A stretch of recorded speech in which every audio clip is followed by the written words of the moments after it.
Bienvenue dans ces moments de méditation de la parole de Dieu. Nous vous saluons dans le nom de Jésus. Nous sommes encore dans un temps de rencontre avec la parole de Dieu et nous voulons voir aujourd'hui le thème suivant, l'actualité du monde spirituel, c'est-à-dire donc ce que signifie la parole que Jésus a dit dans Luc 22 à partir du verset 53. Mais nous allons lire du verset 49 jusqu'au verset 53. Nous lisons l'évangile de Luc 22, verset 49 à 53. Ceux qui étaient avec Jésus, voyant ce qui allait arriver, dirent: Seigneur, frapperons-nous de l'épée? Et l'un d'eux frappa le serviteur du souverain sacrificateur et lui emporta l'oreille droite. Mais Jésus, prenant la parole, dit: Laissez, arrêtez. Et ayant touché l'oreille de cet homme, il le guérit. Jésus dit ensuite aux principaux sacrificateurs, aux chefs des gardes du temple et aux anciens qui étaient venus contre lui: Vous êtes venus comme après un brigand, avec des épées et des bâtons. J'étais tous les jours avec vous dans le temple et vous n'avez pas mis la main sur moi. Mais c'est ici votre heure et la puissance des ténèbres. Amen. Nous voulons analyser cette déclaration de Jésus qui dit: c'est ici votre heure et la puissance des ténèbres. Nous avons dit que le thème c'est l'actualité du monde spirituel. L'actualité du monde spirituel. Nous allons ajouter le texte de Romains 13, le verset 12. Romains 13, le verset 12. L'apôtre Paul qui nous parle, il dit: la nuit est avancée, le jour approche. Dépouillons-nous donc des œuvres des ténèbres et revêtons les armes de la lumière. Personne ne peut rester debout devant un ennemi dont il ignore ses actions et ses capacités de nuisance. Alors que nous sommes en train de passer dans cette période de crise sanitaire, il y a eu des vocabulaires que certaines autorités politiques ont utilisés comme quoi ils étaient en guerre. Mais cette expression utilisée, nous sommes en guerre, reflète une réalité spirituelle. Il ne s'agit pas simplement d'une guerre contre un virus, mais il s'agit d'une guerre entre deux forces. La force des ténèbres et la force du royaume de Dieu. Et c'est le plus fort qui gagne dans cette affaire. Nous voyons que quand les soldats sont venus pour arrêter Jésus, il a employé un terme. Il a dit: j'étais avec vous tous les jours dans le temple et vous ne m'avez pas arrêté. Mais c'est pour vous, c'est l'heure de la puissance des ténèbres. Il dit: c'est ici votre heure. L'heure de la puissance des ténèbres. Qu'est-ce que signifie cette déclaration de Jésus? Parce que tout ce que Jésus dit a un sens profond. C'est ici votre heure. Il est en train de parler et d'annoncer un temps, d'annoncer une actualité, d'annoncer une période, une saison où la puissance des ténèbres domine. Et nous sommes dans ce temps que Jésus a vécu à son époque et nous aussi nous sommes en train de vivre un temps où c'est l'heure de la puissance des ténèbres. Qu'est-ce que cette expression veut dire? Et qu'est-ce que nous pouvons faire face à la puissance des ténèbres? Premièrement, que signifie l'heure de la puissance des ténèbres? Que signifie l'heure de la puissance des ténèbres? Nous disons que c'est un temps où la puissance du royaume des ténèbres est dominante. L'heure de la puissance des ténèbres est un temps où la puissance satanique domine. La puissance démoniaque domine. Et nous voyons que un jour, alors que Job était dans sa paix avec sa famille, le diable a eu l'autorisation de toucher à ses biens, de toucher à sa famille et de toucher même à sa santé. Dans Job 1, le verset 9, nous voyons que c'est comme si Dieu avait permis à ce qu'on enlève la haie de protection qui sécurisait Job et ses biens et sa famille, et le diable a pu le toucher.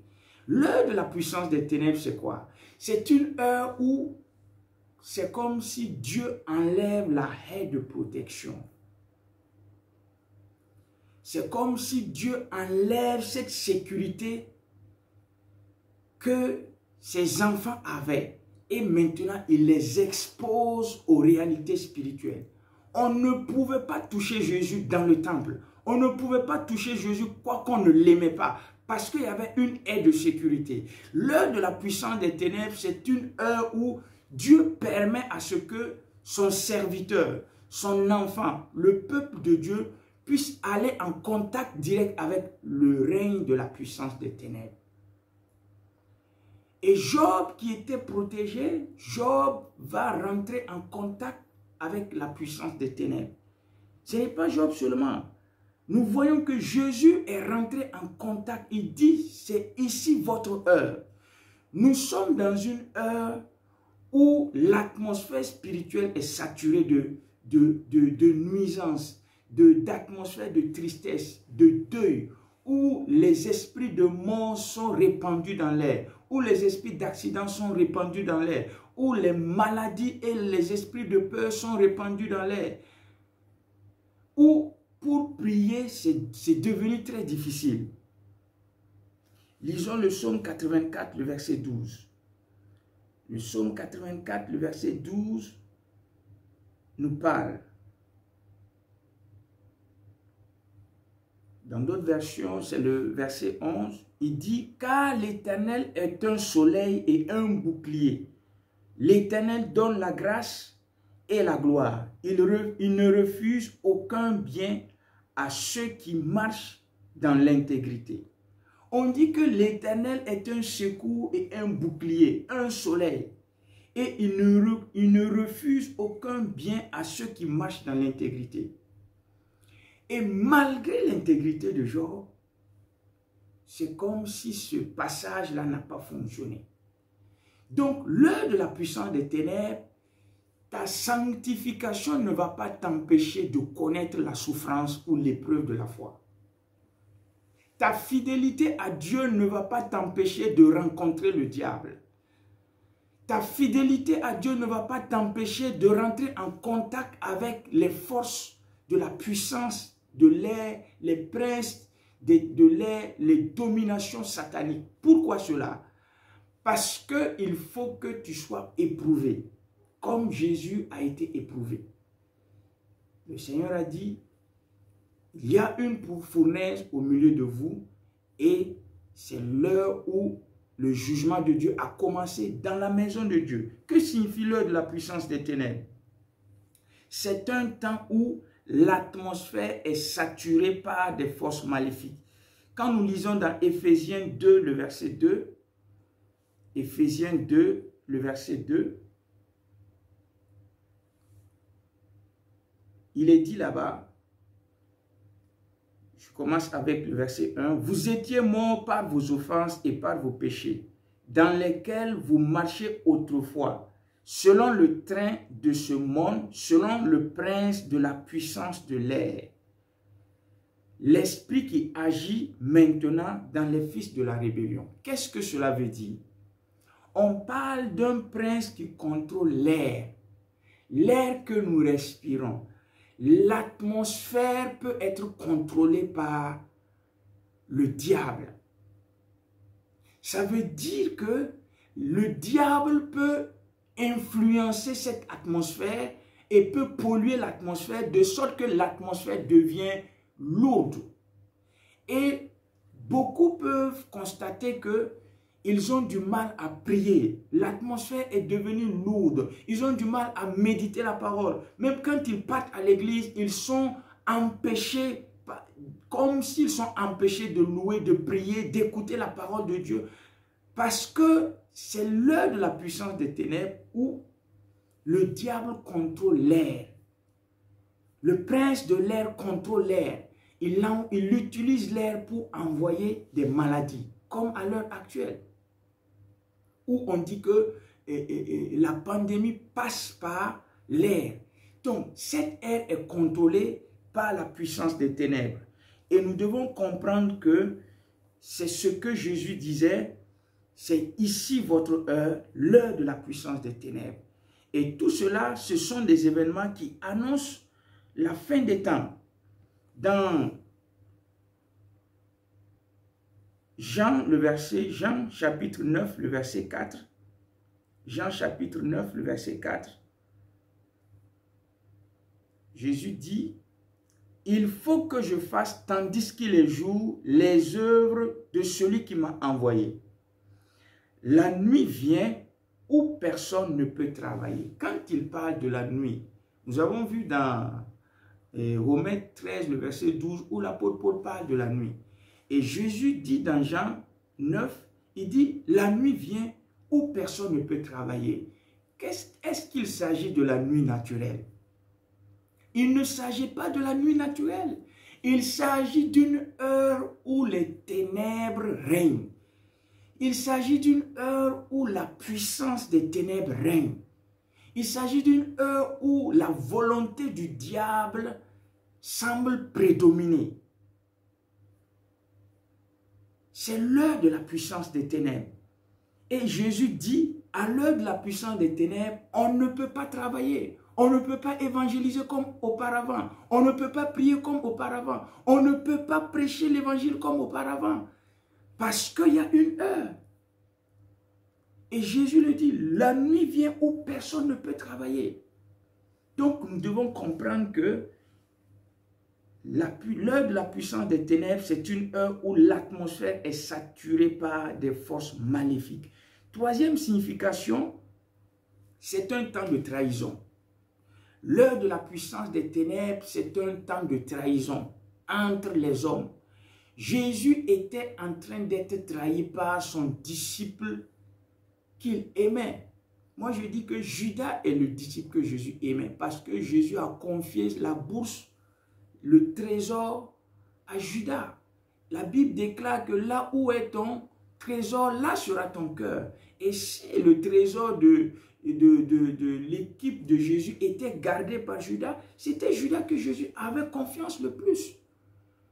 Et c'est ce disciple qui va le trahir. L'heure de la puissance des ténèbres, c'est une heure où les couples vont divorcer. C'est une heure où les amis vont se lâcher. C'est une heure où les proches vont se quitter. C'est une heure de trahison. C'est une heure de division. Parce que la Bible dit que le royaume des ténèbres vient pour diviser et détruire. Et la Bible dit clairement que toute famille divisée, tout royaume divisé sera dévasté. Le diable ne peut pas régner sans avoir divisé. Voilà pourquoi il y aura des scandales. Voilà pourquoi nous devons comprendre que nous sommes dans une heure de scandale, de trahison. Il dit, c'est par un baiser que tu me trahis. Donc, nous voyons bien que Satan va prendre une image, une nature, un revêtement. Comme Jésus le dit, qu'il y a des loups qui viennent sous forme d'agneau. Ils sont revêtus d'une peau d'agneau afin de pouvoir attraper les brebis. Et c'est un temps où nous allons assister à beaucoup d'infiltrations dans les églises. où des satanistes vont infiltrer l'église, aller jusqu'à être des pasteurs, aller jusqu'à occuper des fonctions dans l'église, afin de trahir, de provoquer une division dans les églises, afin de détruire le corps de Christ. Mais nous savons une chose, l'église, corps de Christ, est indestructible. Parce que Jésus l'a dit, les portes du séjour des morts ne prévaudront point contre elle. Nous comprenons une chose,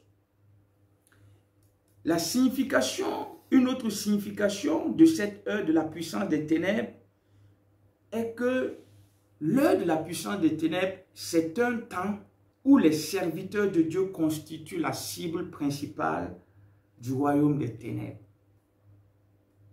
Jésus était la cible principale. Quand il était en train de parler, c'est l'heure de la puissance. Ici, votre heure, l'heure de la puissance des ténèbres, il était en train de dire que c'est un temps où si tu es serviteur de Dieu, tu seras la cible de toute forme d'attaque. Des accusations vont venir contre des serviteurs de Dieu. Des scandales, des pièges vont être mis devant eux afin de les salir. Et chaque serviteur de Dieu doit savoir qu'il est la cible de l'ennemi. Il faut que nous puissions être vigilants si nous sommes serviteurs de Dieu. Il faut que nous soyons disciplinés. Il faut que nous puissions montrer une haute spiritualité. Quand Judas venait, Jésus avait le discernement. Il savait que ce n'était plus son disciple, c'était un démon qui venait. Est-ce que, en tant que serviteur de Dieu, nous savons identifier les amis qui deviennent des meurtriers? Le disciple que Jésus avait formé était devenu un démon. Il a pu discerner et il a pu même identifier le baiser comme étant le signe de la trahison. C'est une heure où on va donner beaucoup d'argent à des pasteurs, comme quoi c'est pour les soutenir, pour leur ministère, alors que c'est pour acheter leur sainteté afin de les faire tomber dans l'impudicité. C'est une heure où le diable va envoyer des filles pour tenter des serviteurs de Dieu. C'est une heure où le diable va utiliser la politique pour infiltrer l'église, pour acheter des consciences. C'est une heure où les serviteurs de Dieu seront la cible. L'heure de la puissance des ténèbres, si tu es un enfant de Dieu, si tu es un serviteur de Dieu, tu dois savoir que tu seras ou tu es la cible principale que le diable veut détruire. Maintenant, qu'est-ce que nous pouvons faire? Nous avons dit que l'heure de la puissance des ténèbres, c'est une heure de domination du royaume des ténèbres. C'est une heure où l'atmosphère est saturée par des forces maléfiques. C'est une heure où il y a des trahisons. C'est une heure où le serviteur de Dieu est la cible principale des attaques. Que faire? Premièrement, nous devons savoir que Dieu est au contrôle de tout et rien ne lui échappe. Dieu est au contrôle de tout. Dieu est le maître de l'univers. Il n'est pas le maître de la terre seulement. Il est le maître de l'univers. Il permet au royaume des ténèbres d'agir actuellement. Il permet à Satan d'agir actuellement. Comme la Bible nous dit que quand Jésus était sur la croix, il y a eu des ténèbres. Il y a eu des ténèbres. Dieu permet qu'il y ait des ténèbres actuellement. Dieu permet que le diable puisse agir. Et nous voyons actuellement des morts qu'on ne peut pas expliquer. On voit des accidents, des maladies, des coups de maladie qui tuent des gens. Nous voyons des situations de détresse. Mais Dieu est au contrôle. Nous lisons dans Jean 19, le verset 10 à 11. Jean 19, le verset 10 à 11 nous dit: Pilate lui dit: Est-ce à moi que tu ne parles pas? Ne sais-tu pas que j'ai le pouvoir de te crucifier et que j'ai le pouvoir de te relâcher? Jésus répondit: Tu n'as sur moi aucun pouvoir. s'il ne t'avait été donné d'en haut. C'est pourquoi celui qui me livre à toi commet un grand péché. Un serviteur de Dieu doit savoir une chose. Rien ne peut l'arriver, rien ne peut l'atteindre si Dieu ne l'a pas autorisé. L'assurance d'un enfant de Dieu doit se baser sur cette déclaration de Jésus. Jésus dit à Pilate, tu n'as sur moi aucun pouvoir. Les enfants de Dieu doivent savoir que le diable n'a sur eux aucun pouvoir. Un serviteur de Dieu doit savoir que le diable n'a sur lui aucun pouvoir. Tu n'as sur moi aucun pouvoir. Si Dieu ne t'autorise pas, tu ne peux pas me toucher. Cela veut dire que même dans l'exécution de Jésus, Dieu était au contrôle. Il y a des limites que Dieu a tracées que le diable ne peut pas dépasser. Nous devons comprendre cela. Il y a des limites que le diable ne peut pas franchir. Et nous devons être dans l'assurance. Nous devons être dans l'assurance. Deuxièmement, c'est un temps où il faut se laisser éclairer par la parole prophétique. Beaucoup de gens sont dans la confusion. La Bible dit que sans révélation, le peuple est sans frais. C'est la prophétie qui éclaire. Et nous sommes dans un temps où il faut exalter les dons de prophétie. Il faut exalter le ministère prophétique. Parce que ce ministère n'est pas désuet, ce ministère n'est pas dépassé. Ce ministère fait partie des 5 ministères d'actualité. Même si des pasteurs ou des serviteurs de Dieu ou des théologiens pensent que c'est un ministère qui n'est plus fonctionnel. À moins, la Bible déclare que l'écriture ne peut être anéantie. Il n'y a aucun iota de l'écriture qui puisse être anéanti. Nous savons une chose, que ce ministère est toujours d'actualité. Dieu parle toujours par ce ministère, par des hommes. Et même la parole de Dieu annoncée constitue des paroles prophétiques. Et nous devons comprendre une chose, il faut que nous nous laissons éclairer par la parole de Dieu. Il faut que nous nous laissons éclairer par la prophétie. 2 Pierre 1, 19 nous parle. 2 Pierre 1, 19 nous parle. Il dit,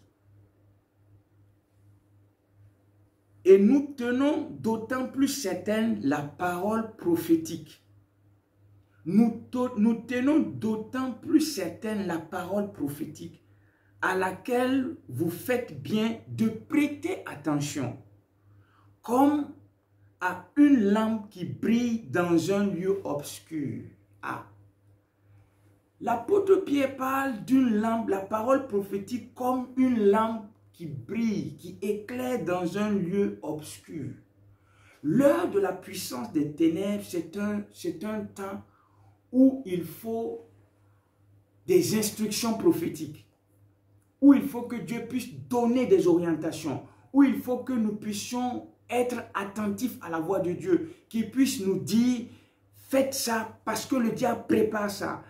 Arrêtez-vous là, ne continuez pas, rentrez dans le jeûne, faites si Dieu, c'est un temps où Dieu veut nous communiquer des secrets parce que le diable a établi des stratégies où nous ne pouvons pas gagner par notre intelligence naturelle. Et l'apôtre Pierre nous dit clairement que la parole prophétique est comme une lampe qui brille dans les ténèbres. Troisième élément, nous devons garder notre assurance en Christ. Dans Jean 18, le verset 5, l'évangile de Jean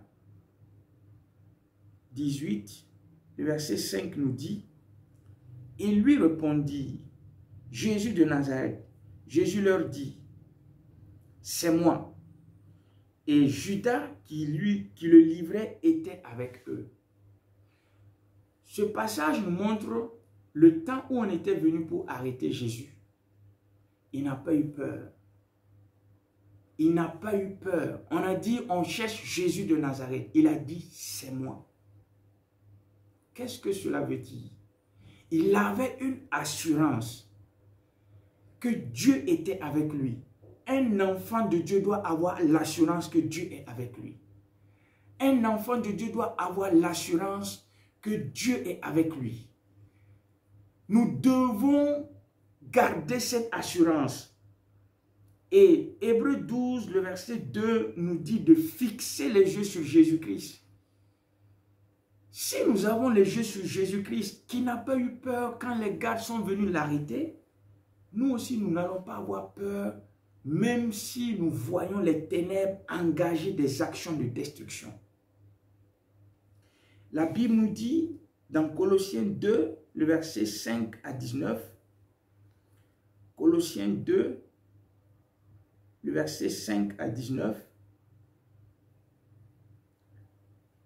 le verset 5 à 10, et non 19, le verset 5 à 10, il dit, « Car si je suis absent de corps, je suis avec vous en esprit, voyant avec joie le bon ordre qui règne parmi vous et la fermeté de votre foi en Christ. » L'apôtre Paul voyait les chrétiens de Colosse manifester une foi ferme.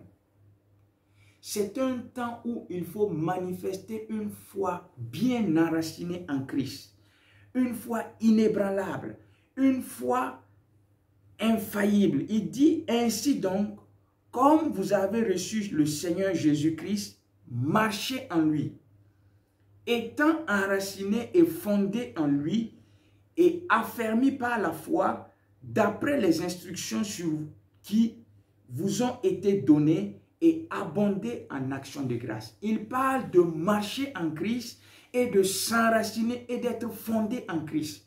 Pourquoi cela? Parce que l'heure où la puissance des ténèbres agit, c'est un temps où il est en train d'arracher des âmes pour son royaume. Il est en train de faire abandonner la foi par des fervents chrétiens dans le passé. C'est un temps où il est en train de provoquer des rétrogradations spirituelles, des abandons de la foi, des péchés dans l'église, des scandales. Et ce sont les chrétiens bien ancrés, bien attachés à Christ, qui peuvent s'en sortir dans ces moments de l'heure de la puissance des ténèbres. Et pour aller vers la fin, c'est un temps où nous devons faire briller notre lumière pour chasser les ténèbres. Et l'apôtre Paul nous dit clairement, revêtez-vous dans le texte de Romains, où nous avons lu, Romains 13, le verset 12, il nous dit là-bas, la nuit est avancée, le jour approche. Dépouillons-nous donc des œuvres des ténèbres et revêtons-nous des armes de la lumière. C'est le temps d'abandonner le mensonge. C'est le temps de quitter l'amour de l'argent. C'est le temps d'arrêter avec l'impudicité. C'est le temps d'abandonner le mélange, le syncrétisme. Dans la foi, le syncrétisme religieux, etc. C'est le temps de quitter donc le paganisme et un christianisme léger pour adopter un christianisme de haute spiritualité. Et nous devons, face à l'heure de la puissance des ténèbres, combattre par la foi. L'apôtre Paul dit à Timothée, dans 1 Timothée 6, le verset 12, 1 Timothée 6, le verset 12, il dit là-bas, « Combat le bon combat de la foi, saisis la vie éternelle à laquelle tu as été appelé. » Nous avons été appelés pour la vie éternelle. Ce n'est pas pour cette vie terrestre. L'éternité nous attend. Ne focalisons pas nos objectifs sur des éléments temporels. Ne focalisons pas nos efforts ou nos sacrifices sur des éléments passagers. Focalisons-nous sur l'éternité.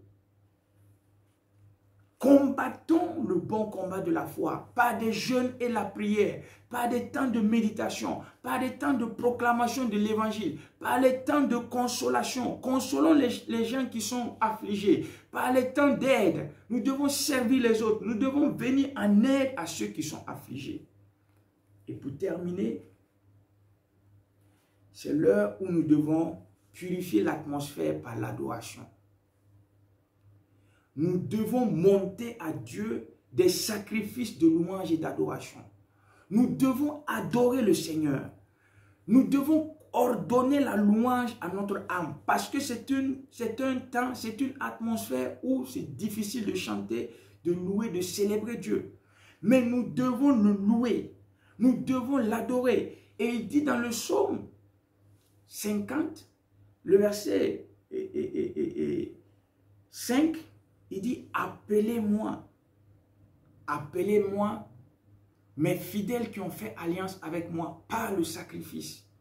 Donc, le fait de faire monter à Dieu la louange et l'adoration dans une atmosphère contraignante, ce sont des sacrifices. Et cela active une alliance avec Dieu. Et nous terminons avec Matthieu 26, le verset 30, où on montre Jésus qui chante avec ses disciples à l'heure de la puissance des ténèbres. Ils ont fait monter des cantiques. Ils ont chanté des cantiques pour purifier l'atmosphère. Nous devons chanter la louange de Dieu. Nous devons écouter des musiques d'adoration. Nous devons écouter des enseignements. Nous devons purifier l'atmosphère par des chants, par la célébration, la louange et l'adoration.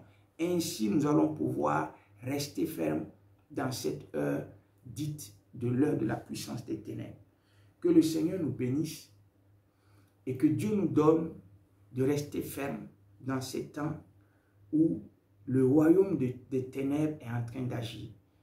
Que le Seigneur nous bénisse au nom de Jésus. Amen.